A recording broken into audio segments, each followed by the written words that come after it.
from Vincents Chartered Accountants. Today we're going to have a look at I guess what's been happening since the start of the year, and it's already the end of April, so time is flying. As you can imagine, with the change of government that we've had late last year, and them settling into working out what their priorities are, etc., there hasn't been a lot of movement, I guess, on the legislation front, but there have been quite a number of things happening as far as giving some guidance as to where the new government's priorities are going to lie. The government looking at the situation with pending legislation. As I'm sure you're all aware, there's quite a lot of legislation that's seems to have been hanging around for quite a while. So we'll have a look at some of those, as well as some of the discussion papers and exposure drafts that have been released in the last few months. Look at some recent cases, ATO determinations and rulings, and also some of the current activities, I guess, of the tax office and how that's going, and what we have to look forward to. If you've got any questions as we go, feel free to type them into the chat box there, and hopefully I'll be able to get to them during the session. But otherwise, I'll respond afterwards.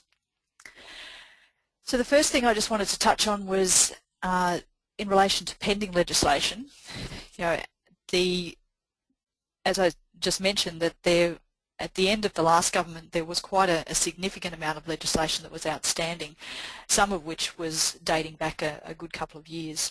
And I guess that's what happens when you've got a hung parliament, and it's difficult to get legislation passed through the House as well as through the Senate. So there's been quite a number of pieces of legislation that seem to have been hanging around, and we've been dealing with taxation by press release, basically, what we've been getting used to over the last few years. With the release of the mid-year economic and fiscal outlook, the MyEFO document, towards the end of last year, the new government took the opportunity to provide us with their view of what needed to be actioned, what announcements would be proceeding and what wouldn't be proceeding, and that's given us some clarification as to where things are heading. Having said that, there is still an amount of quite an amount of legislation that's still outstanding. It seems that just the focus has changed as to which pieces will proceed and which ones won't. So some of the previous announcements that the government did announce are not proceeding. The changes to off-market share buybacks, the definition of a not-for-profit. The new government deems that that's not necessary, and that, I guess, is in line with a number of the other comments and changes they're proposing in relation to the treatment of the charitable not-for-profit sector generally. The rewrite and modernisation of the CFC rules, for those of you that deal with international matters, which is increasingly more and more of us are dealing with that given the small world we live in these days. The CFC rules, the controlled foreign company rules, have been with us for quite a number of years and do really require some update to deal with the way that the world now works.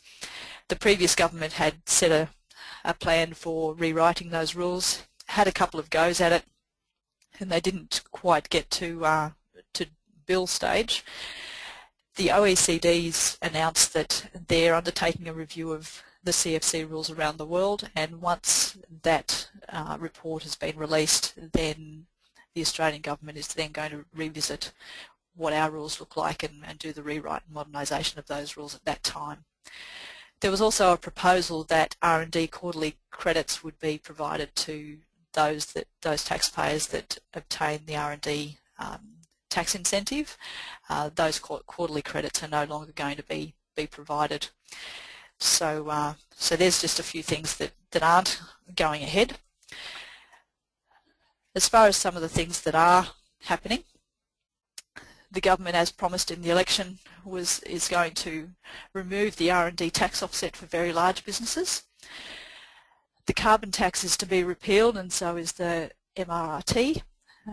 Both of those pieces of legislation are currently in the Senate, and as I'm sure you're all aware, the combination of the Senate, the makeup of the Senate will change on the 1st of July this year. So based on what I'm seeing in the media, I don't know that that's going to be an easy passage for those two pieces of legislation to be repealed through the Senate if they're still there after July. But it is one of the government's election promises, so I'm sure they will persist with it. The new government has also indicated that they don't like the way that the ACNC has been established, and that's basically the body that's been set up by the previous government to look after the administration of essentially centralise the administration for all of the not-for-profit and charitable sector in Australia. The government believes that body can be the actions and activities of that body can be dealt with in a more effective manner, so they're looking to repeal the legislation that has established that body. That legislation was introduced on the 19th of March, but it hasn't proceeded very far through the government at this stage, so that's a little bit of a wait and see to see what happens with that. Also, the Paid Parental Leave Amendment Bill has been introduced, again the middle of March, but again that hasn't been passed as yet. I think some of these items will be also the topic of debate as we get closer to the budget, and on budget night to see the government's indicating that we all need to do some heavy lifting, and whether there will be some reaction in relation to things like the paid parental leave. It'll be a difficult one for the government to leave behind, given it was one of their big election promises, but it's a little bit of a wait and see on that one as to how far it goes through. Now, like I said, there have been a number of discussion papers and exposure drafts, etc., as part of the whole consultation process to make sure that we're all happy with the way that the rules work before they're legislated. One discussion paper that was introduced earlier in the year, released earlier in the year, was a paper that discusses how third-party reporting, pre-filling of tax returns and data matching should be undertaken by the tax office. Now, as I'm sure you've all seen in the press, the tax office is looking to move to a more pre-prepared tax returns for the 2014 year. I've always got a question as to how many taxpayers will take this up, but I guess it depends on the quality of the information and the accuracy of that information that's in there. But in order for the tax office to move towards that pre-prepared tax return scenario, they obviously need information to put into the returns. So this discussion paper talks about how information such as the sales of real property, the sale of shares and units, taxable governments and grants, etc., are going to be reported to the tax office in a manner that can be included in tax returns for individuals and be able to be relied upon by the tax office and by the taxpayers. Now, obviously, the tax office also needs to have this information on a timely basis, so there's no sense in getting that information towards the end of the following financial year when everybody's, a lot of individuals lodge their tax returns by the 31st of October, those that don't have tax agents. So in order to get this done in a timely manner, they're looking at initially requiring that the information be provided to the tax office on an annual basis, and then on a more regular basis, quarterly, monthly, and then eventually real-time reporting. As technology gets more progressive, then that will become easier for the tax office to do and for businesses to cooperate with. But obviously there'll be a little bit of time to pass before that actually happens. But I guess it's something for us to all be aware of, that they are moving in that direction, and it's as such and I'm sure you've all noticed as well, that as we're noticing here, that the tax office queries in relation to particular transactions is a lot more timely these days than it was a few years ago, and that's because they're getting access to the information a lot earlier, and the data sharing between government departments, etc., is more fluid these days. So so it will happen that these pre-filling of returns and data matching of transactions will happen on a more timely basis and eventually real time, but like I said, it will take a few years, I imagine, before it really happens, hopefully smoothly. An important discussion paper that was released earlier in the year, I think it was the middle of March that it came out, was a discussion paper in relation to Division 7A. Now this paper is the second discussion paper that's been released by the Board of Taxation. If you've got some spare time on your hands, or you need to get a bit more sleep, then I'd suggest that if you go to the Board of Taxation website, you can get a copy of the first paper that was issued in December 12, and the second paper needs to be read in conjunction with that particular paper. The observations that have been made in this discussion paper are that essentially Division 7A fails to achieve its policy objectives. So, I mean, I guess that's something that might not come as a surprise to all of us. It also, in the discussion paper, says that there are 5 reforms that it suggests, that the Board of Taxation suggests, to improve the operation of the provisions overall. They say that the intention of these 5 reforms is really to make the system simpler, reduce compliance costs, and make it easier for small business to reinvest their business income as working capital, which I guess is part of the problem that we're having with dealing with Division 7A, and particularly since the ATO's view on UPEs and Division 7A has come into play in the last few years. It's creating some real challenges for us as to how we actually can advise clients on how to continually invest their income as working capital within related entities within the group. So it is a challenge, but hopefully these 5 reforms will suggested reforms will be implemented in some way that actually does make it easier for us.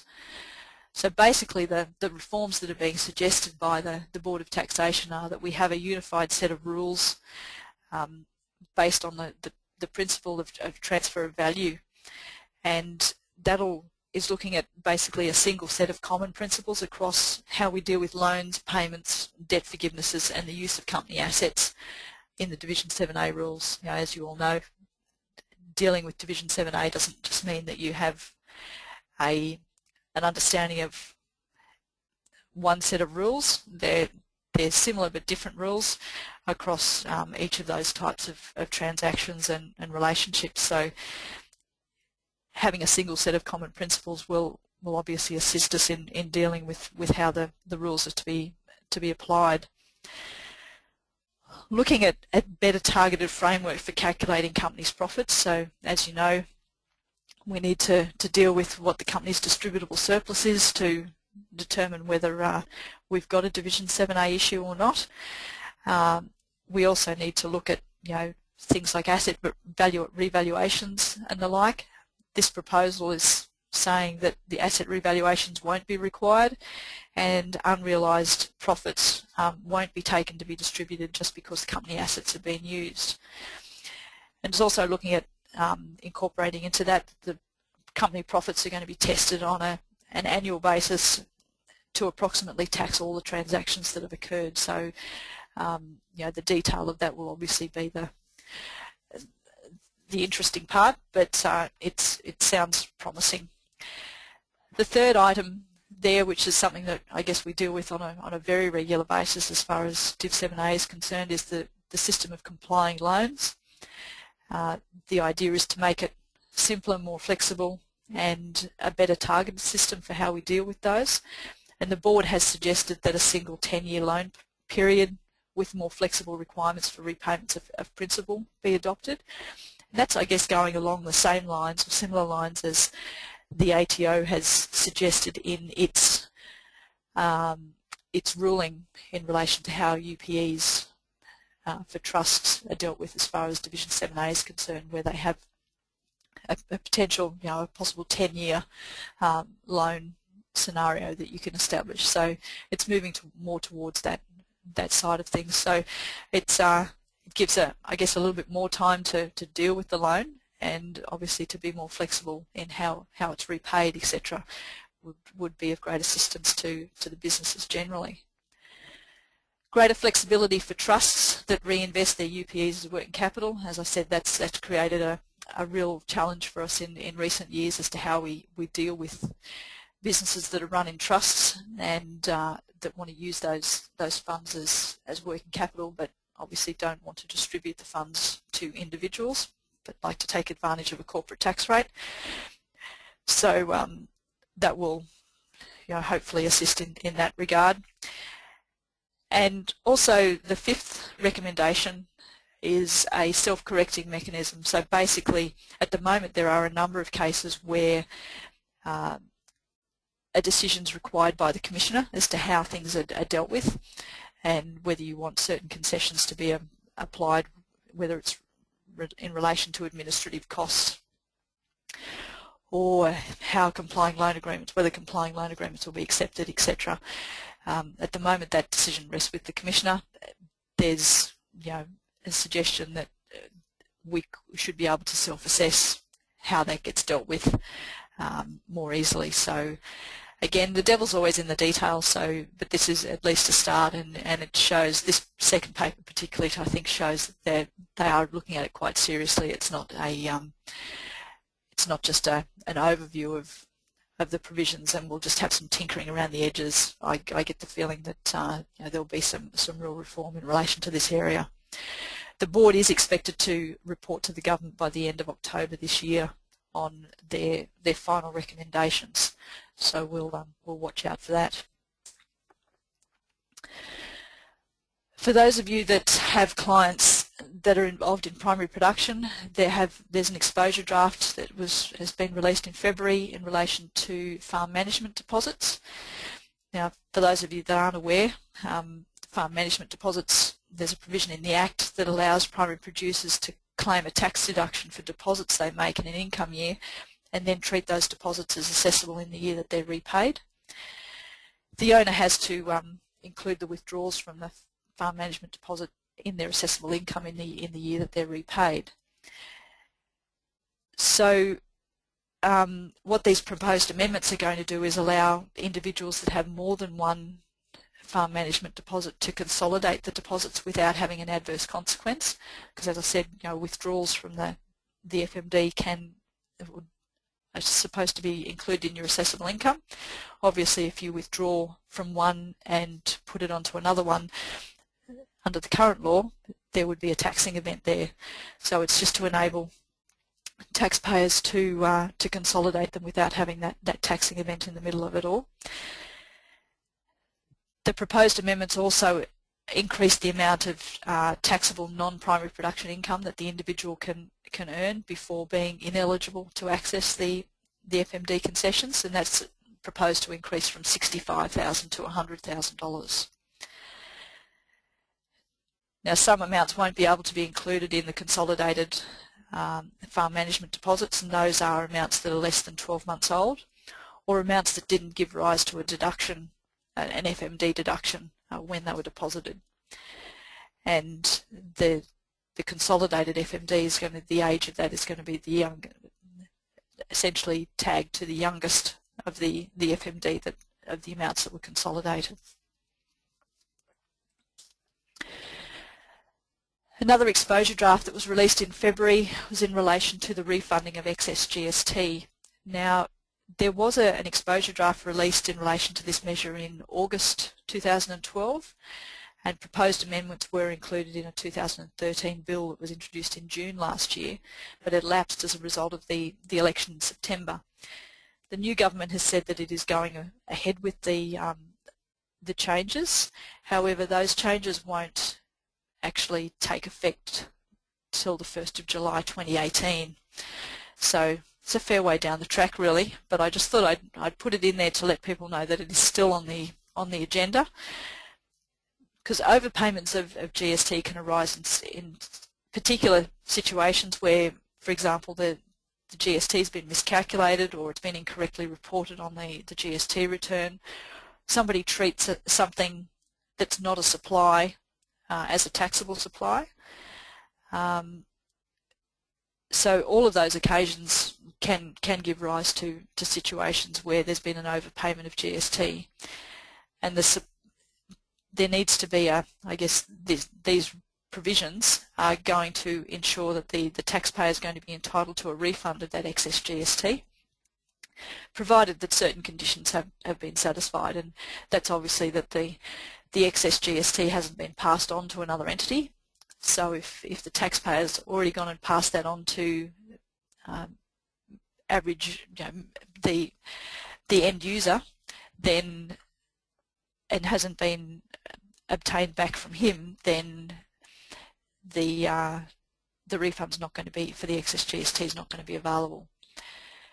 If it has been passed on and the other entity's been reimbursed for the overpayment, then again it's not going to well, it's going to be entitled to the refund. So just be aware that that's there, but no real action is required at this point in time. I think we'll have plenty of things to occupy ourselves between now and 1 July 2018. There's another election in the mix there too, I think. Another exposure draft in relation to special conditions for tax concession entities. So this is the matters relating to the not-for-profit sector. There has been under the current law, entities can't be income tax exempt unless they're operated principally in Australia, and either they're a tax exempt entity under Division 50 of the Act, or they're a deductible gift recipient under the Act. Now both exempt entities and deductible gift recipients are subject to the in Australia special condition, but they're subject to different thresholds. So, for example, a deductible gift recipient has a stricter test for the in Australia condition than what an exempt entity does. In the past few years, there have been some court decisions that have raised some doubts as to how this in Australia condition should be applied. For example, in 2008 there was a case, Word Investments, that said that the charity that is pursuing its objects principally in Australia by making payments in Australia to another charity that conducts its activities and expends those funds overseas was conducting its, it was operating principally in Australia. That, in the government's view, doesn't fall within the spirit of what the law was originally intended. As a result of the court case, the legislation requires change in order to affect that. So this exposure draft is really looking at restating the in Australia special conditions and ensuring that not only are they to be conducted principally in Australia, but they have to be for the broad benefit of the Australian community. It's also going to be able to centralise and simplify the special conditions required to be income tax exempt. So at the moment we look in two different divisions to find what's required. They're going to put those into one spot. So that will, for those of us that deal with the charitable sector, that will be of great assistance. Now you might have seen in recent weeks there was, I think it was towards the end of March, that the tax, I think it was the Fin Review, Financial Review, had an article about dividend washing, and that the tax office was writing letters to a number of taxpayers, I think it was 2,000 or 3,000 taxpayers, asking them, that we're aware that you hold shares, and are you sure there's nothing you want to tell us about how you deal with those shares, and particularly in relation to the franking credits that are attributable to the dividends that you receive. On that, I think that afternoon or the following day, the draft legislation was released on how to prevent dividend washing. The government's been concerned about dividend washing for a few years now, and it's, for those of you that haven't had to deal with it or haven't been exposed to it, it's basically where a taxpayer sells an interest shortly after becoming entitled to a frank distribution, and then shortly after that purchases a new or substantially identical interest that provides entitlement to another fully franked distribution. So you basically get two bites of the cherry. The proposed amendment to the tax law is going to deny the entity the benefits of the additional credits that the entity receives as a result of this washing of the dividend. The draft legislation indicates that the change in law will take effect from the 1st of July 2013. For those of you that have seen the letters from the tax office, you'll notice that the letters actually do also refer to earlier years, not just from the 1st of July 2013. And there was a bit of hullabaloo about it at the time as to, well, the law is only going to change from the 1st of July 2013. How can the tax office be asking us to come clean for the period before then? Because what they're saying is that the law didn't mean what they think it means prior to that date. My understanding from talking to the tax office is that their basis is that although the law wasn't explicit enough, if the purpose of the arrangement was purely to obtain the benefit of getting two bites of the cherry, so getting access to two franking credits, essentially in respect of the same shares, then the purpose of the arrangement was really to obtain a tax benefit, and then arguably Part 4A can apply. So that's, I guess, their fallback position. It's always a good fallback, Part 4A. They haven't been keen on dividend washing for a number of years. It's just a matter of legislating how to deal with it. This draft legislation should achieve that end. The letters that I've been referring to that have been sent by the tax office have been sent not only to taxpayers but also to fund managers and stockbrokers, asking for voluntary disclosures. So a number of clients will have become aware of it from various means, whether their broker has contacted them or whether they've received a letter themselves. It's something to keep an eye on and act on. I guess don't just ignore those letters, make some sort of response to them, whether there's something to disclose or there isn't. Now, I mentioned before about a lot of other activity happening. The Inspector General of Taxation has also issued 3 reports in the last quarter in relation to the ATO's compliance approach to individuals. Now, those 3 reports really concentrated on the use of data matching, the income tax refund integrity program, and also how the ATO uses its compliance risk assessment tools in dealing with taxpayers. I won't go through all of the recommendations that are there. If you'd like a summary of them or a link to the reports, then feel free to shoot me an email and I'll send you a link to them. Again, some good nighttime reading. But basically, the use of the data matching activities that the ATO uses, and we'll see some more evidence of that a bit later in the session.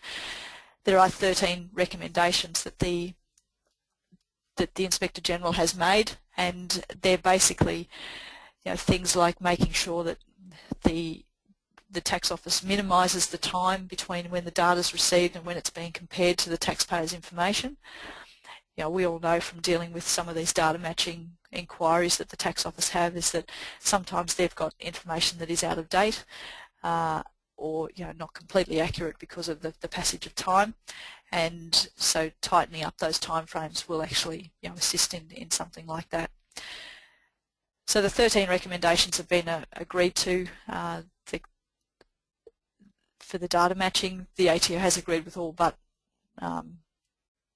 it's got one qualification, and it's not a very large qualification, I guess. It does talk about the high volume of transactions undertaken that are through an automated process, so there have to be some it's not a matter of somebody sitting there going through every particular item. It is automated to some extent, so they're pointing that out to the Inspector General. The second report was in relation to the Income Tax Refund Integrity Program, and the Tax Office agreed with 12 of the 13 recommendations. The actioning of those recommendations should really result in a more expedient processing of refunds. So, you know, I know I've had experiences in the past where we've been expecting a refund for a client, and the Tax Office has been undertaking some review activity in respect of certain transactions that might have been happening in that year, and have been holding on to the refund just in case they find something, or just in case they want to start an audit review. So hopefully with these recommendations that that period of time will become shorter. Improved communication between tax agents and the Tax Office. I think that's the holy grail that they're looking at there. We're hoping that you know, there is more communication between the Tax Office and the tax agents. In my experience, the Tax Office are trying to communicate more. Whether I like what they're communicating is another thing, but it's more a matter of opening those lines of communication and making sure that the system works for us and for them. The other issue that's become very clear in recent times is the tax dispute process, is how that actually happens and where items are escalated, you know, how are they escalated, what sort of time frame, where do they go.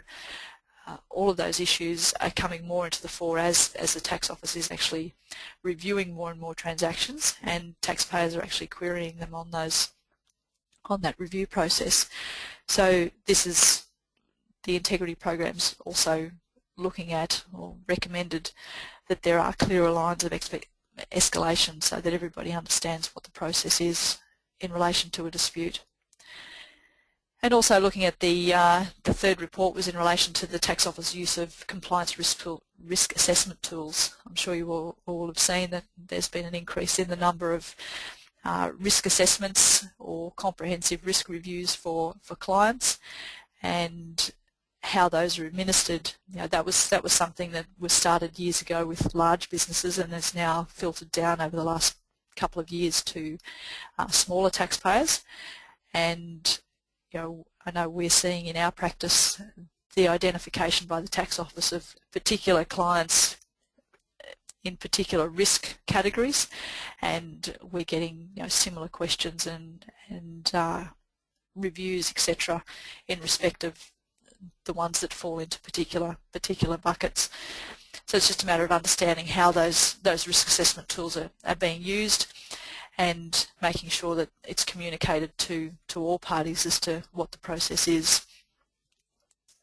I think just going back a second, one of the points that was made in there was the ATO was to make it clear to advisors and taxpayers that using a particular advisor is not going to be a factor in determining a taxpayer's risk categorisation, which I thought should be obvious, but apparently not necessarily. Now, some of you might be aware that Vincents are actually involved in the Brisbane startup community, and you know, we do a fair bit of work with technology startups in Brisbane. And one of the issues that impacts on startups is how they remunerate their contributors and the people that work on getting the company up and running, whether it's a new app or a new piece of technology that's going to be used in business. You know, it's a new mobile phone device or software, whatever it might be. It takes people a number of people to actually write the code, develop the prototypes, etc., to get it up and running. And these startups don't have any money at those initial stages, and how to remunerate the people that are actually putting in the hard yards up front has always been a bit of a challenge. When the employee share scheme rules changed in 2009, it put a lot more of the onus on of how those schemes operated on the employer. so the startup companies themselves, and it's created some challenges within the sector as to how they actually deal with employee share schemes and options and the like for these contributors and workers. So there is a consultation document out at the moment that's really looking at what the effect of those changes in 2009 to the ESS rules has had on startups. What are the barriers that they generally have to offering an ESS? How we actually overcome those barriers? What are the key characteristics that the companies are likely to use them? And what are the costs associated with the implementation of an employee share scheme? Because of the documentation and reporting, etc., required of the employer, there are some costs associated with that, and the employer having to bear that when they don't actually have any money is a bit of a challenge. So so that's something for those of you that are involved in employee share schemes at all, or with startups, to keep your eyes on.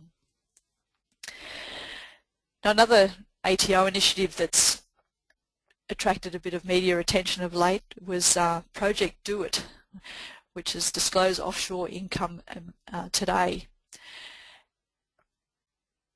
This is basically a crackdown by the tax office on hidden assets and income of Australian taxpayers.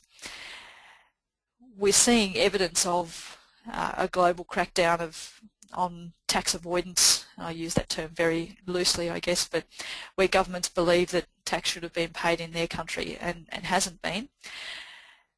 The global crackdown has, I guess, resulted from an increase in the level of information sharing amongst governments and tax authorities, and our government's been particularly progressive in that stance.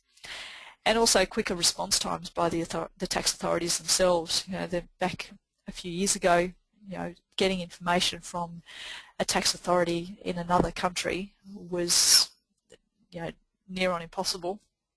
One, because they didn't want to give it to you, but even if they did, it would take them a long time to actually pull the information together and be able to provide it. The level of information exchange and the time frames in which they're exchanging the information has increased quite significantly, so it's something to be aware of. Part of this Project Do It is really just urging taxpayers, Australian taxpayers that have got offshore assets, to declare those interests ahead of a global crackdown. Like I said, I think that crackdown's already happening, but indications are that it's going to get heavier, and there will be a crackdown on international tax havens. So you can run but you can't hide, I guess, is their theory. Under this project, the ATO is given an undertaking that the taxpayers will only be assessed on the past 4 years and have a 10% shortfall penalty plus the SIC. This opportunity closes on in December 2014, and based on all reports, it seems that there are early signs of interest by taxpayers. They've had a number of voluntary disclosures. Well, when I say a number, I think there were 16 in the first week, so I imagine that has increased, but 6, depending on it'll all depend on what the dollars are that are involved in those disclosures, I guess.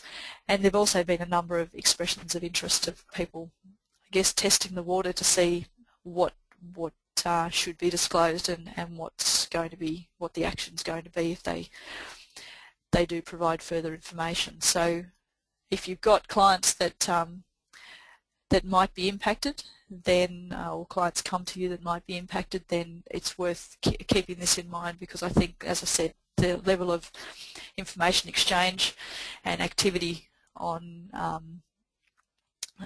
from governments all around the world on taxpayers that are seen to be avoiding, or what the government seems to be avoiding, is going to only get worse. Okay, so the data matching activities is the next item that's on our list. Now, the tax office has announced that it's undertaking 2 new data matching activities, one in relation to childcare service and educator payments, and the other one in relation to Queensland Government payments and grants. Now the childcare service and educator payments, that's going to be in relation to the 2012 and 13 income years, and the ATO has indicated that it expects to impact on about 12,000 individuals. And the Queensland Government payments, grants data matching is from the 2011, 12 and 13 years, expected to impact on about 5,000 individuals. I expect that that data matching is going to incorporate some of the flood levy payments and grants that were obtained during the time of the floods. So I imagine, you know, we'll see more of those than people in other parts of the country will see. The ATO is trialling a new approach in relation to overdue lodgements and debts. You know, we've all seen an increase in the level of ATO activity following up on outstanding lodgements and outstanding debts. This has given rise to complaints by advisors and taxpayers as to how they're dealing with it.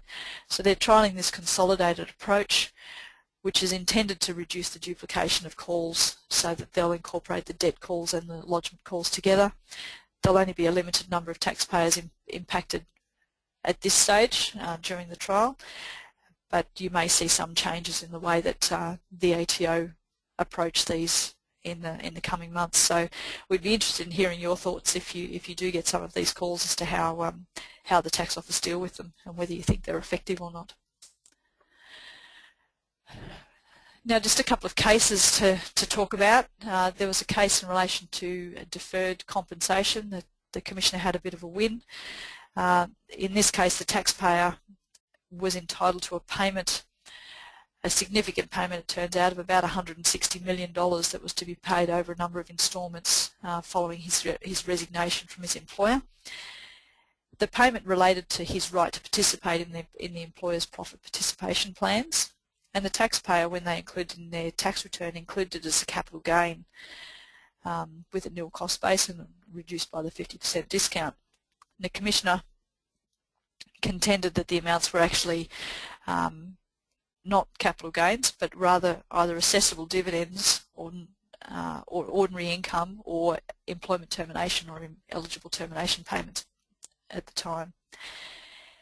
The single judge of the Federal Court agreed with the Commissioner, basically said that the amounts received by the taxpayer were ordinary income on the basis that the amounts were actually deferred compensation for the services that he'd rendered, and that they would be derived on a receipts basis as and when they were paid, so to be included in his return when they were received. So that was a bit of a win for the Commissioner. Second case related to liquidators. Now, as some of you know, we do a bit of liquidation insolvency work here. So this case has been quite interesting from our perspective, but it's something that you guys, I guess, need to be aware of as well if you're involved in liquidations or administrations and you've got somebody appointed to deal with this disposal of assets, etc. This company, Australian Building Systems, went into administration in the 2nd of March 2011 and was wound up about a month later. And as part of the process, the liquidators crystallised a capital gain by disposing of some real property that it held.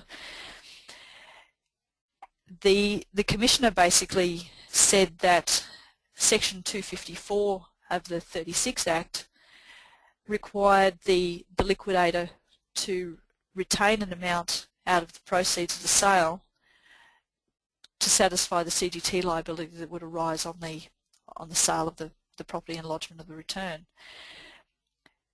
The tax office said that it wasn't necessary for there to be a notice of assessment for the retention obligation to actually arise, which has always been a bit of an issue for liquidators and receivers and managers as to how do we deal with this. Are we supposed to retain the amounts or not? And when this section's been around for quite a number of years, so it's interesting that it's only now that it's coming to the fore. The decision of the court was basically that in the absence of an assessment, Section 254 didn't have any application, and they were not subject to the liquidators, and they weren't subject to any retention or payment obligations under Section 254. The judge also said that 254 didn't impose a tax, but actually just aids in tax collection. The liability arises through other provisions in the Act. 254 is merely the collection provision. Now, the judge did make a comment in there in his decision about a prudent liquidator would retain the amounts until the tax position had become certain by the issuing of an assessment or other advice from the Commissioner. This case is currently on appeal. The Commissioner appealed it, so if you're aware of circumstances at the moment where you're on either side, as the liquidator or otherwise, you know, if the liquidator's taking notice of this case, then a prudent liquidator will more than likely try and retain the funds until there is some clarification one way or the other as to what they're supposed to do. Because the important thing to remember here is, from the liquidator's perspective, they can be personally liable, so they're not going to be releasing funds where there's a risk to them personally. This case here I've just put in just as a reminder to us all that we need to, when we're entering into arrangements, to really consider whether there are any tax consequences associated with it, because what we think might be something that gives rise to no tax consequences, there may be some specific provision that's hiding somewhere that we're not used to seeing every day, or some legal framework that means that what we think has happened from an accounting perspective hasn't really happened in the legal world. This case, basically a taxpayer owned a piece of land which it transferred to a unit trust that was a land trustee. It was to be entered into a joint venture arrangement with two other parties that had adjoining land. Now, the taxpayer said that there was going to be no CGT event in respect of the transfer because the beneficial ownership of the land hadn't changed, and that there were 3 separate trusts that were established when the JV was entered into, not just a single trust. The court found that, again, another win for the Commissioner, that at the time CGT event E1 happened, so that's the creation of a trust, at the time when the land was transferred to this land trustee, the unit trust, and the trust was completed when all the parties of the joint venture agreement transferred their land to the land trustee. So there were sufficient indicators by what had happened to establish or settle a trust, so that the terms of the joint venture agreement, the trustee, there were powers of management, there were restrictions on how the rights of ownership in the beneficial interests that were created under the trust could be dealt with, how the trustee could make distributions, and how succeeding interests might be dealt with as far as the unit trust was concerned for distributions of capital and cash from the development of the land. So all of those things indicated that there was a creation of a trust, and therefore the putting of the land into the trust did create a CGT event.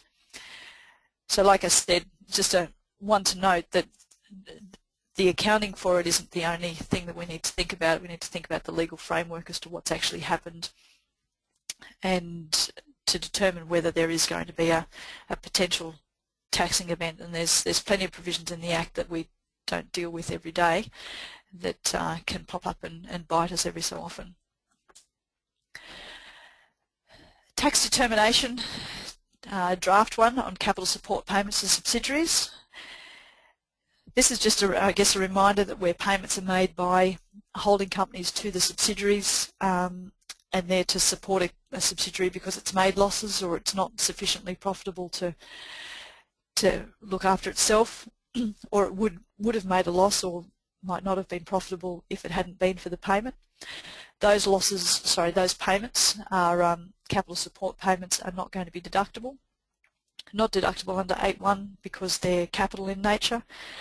They're not a 40-880 black hole type deduction because those amounts would be included in the cost base of the parent's investment in the subsidiary, and also not a deduction under 230-15 because it's not a loss from a financial arrangement. So we're always trying to look for ways to get a deduction for payments that are made to other entities, and unfortunately that's not one of them. Remuneration trust, employee remuneration trust. So this is a draft ruling that was basically issued to set out what the tax consequences are going to be for these employee remuneration trusts for employees, for trustees, Australian resident employees.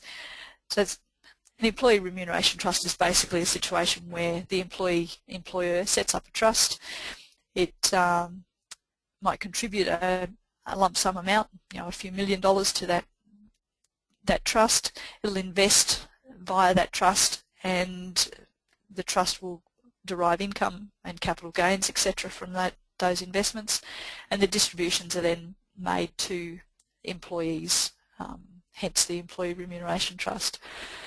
So this ruling basically says that the employer is going to be entitled to a deduction under 8.1 where the contribution is made in carrying on the business for the purpose of gaining or producing assessable income. So that needs to be obviously quite key to it. The trustee of the trust needs to include any gains or income in its Section 95 income, and the Australian resident employee that receives a benefit from that trust also needs to include that in their income.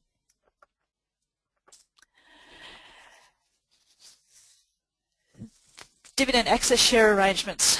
Dividend access shares have been around for a number of years now, and the tax office has always, in my experience, had a problem with them. They never quite understand, well, they always think there's a tax avoidance reason for them existing, which is not always the case. This tax determination basically says that an arrangement, a div access share arrangement that's as described in the determination will be regarded as dividend stripping for the purposes of the Act.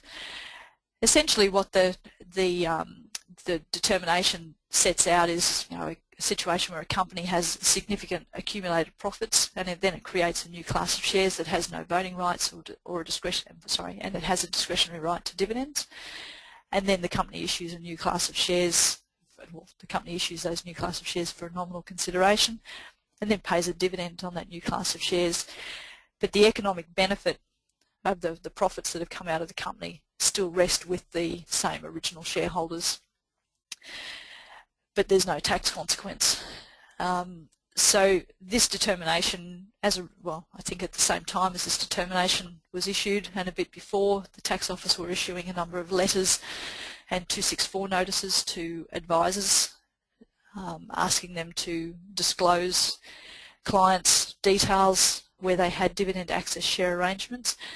The letter itself actually talked about the dividend access share being a preference share, and I guess not all dividend access shares are preference shares, so it's something to keep in mind. But there is I still believe there's a time and a place for dividend access shares, but it's really in the setting up of the structure rather than when the structure's sitting there pregnant with profits and you wanting to distribute them down a different path than has been done previously. They are fraught with danger in that area. One point that the determination does make is that the original shareholders and advisors often reference to the div access share being issued for asset protection purposes. The ATO's comment in relation to that is that they find that asset protection could arguably be achieved by more conveniently, commercially and frugally without the creation of new companies and trusts, new shares and debts, and in some cases a round-robin circulation of promissory notes. So just saying something's for asset protection is not a defence. There needs to be a bit of substance as to what is that asset protection and how is that actually being achieved. So you don't want to say you've got asset protection and then find that there's loans going every which way that destroy the asset protection as well. And also the div access shares can sometimes have features that have been put in to avoid the application of specific provisions. So I'm sure you will have seen cases where the div access shares will be redeemed within 4 years to avoid the direct value shifting provisions. So just be careful where you've got those in place. If you haven't done already, it's probably worthwhile doing a review of your div access shares that are on issue to see whether there is any risk there to clients as to how they're dealing with them. For those of you that have international dealings, and as I said before, there's an increasing number of us that are dealing with international matters. Of late, the Tax Office has recently issued two new transfer pricing rulings. They're in draft form. One relates to the arm's length conditions and how you actually apply those. The second one relates to documentation that needs to be prepared and kept and the penalties that will be applied if the requirements for documentation are not satisfied. They've also issued two draft practice statements that provide guidance to ATO officers in respect of documentation and also to the administration of penalties. So if you've got any questions in relation to those, they're all lengthy documents, so it's a fun read. But if you've got any questions, feel free to get in touch, and I'll see if I can help you out. One point I just wanted to make in relation to the Tax Practitioners Board as well. The Tax Practitioners Board seems to be a bit more active, I guess, in recent, I guess, in the last 12 months or so that I've really noticed, since the board has become a federal board rather than a state-based board. And they've recently issued an information sheet that talks about the guidance on the managing of conflicts of interest.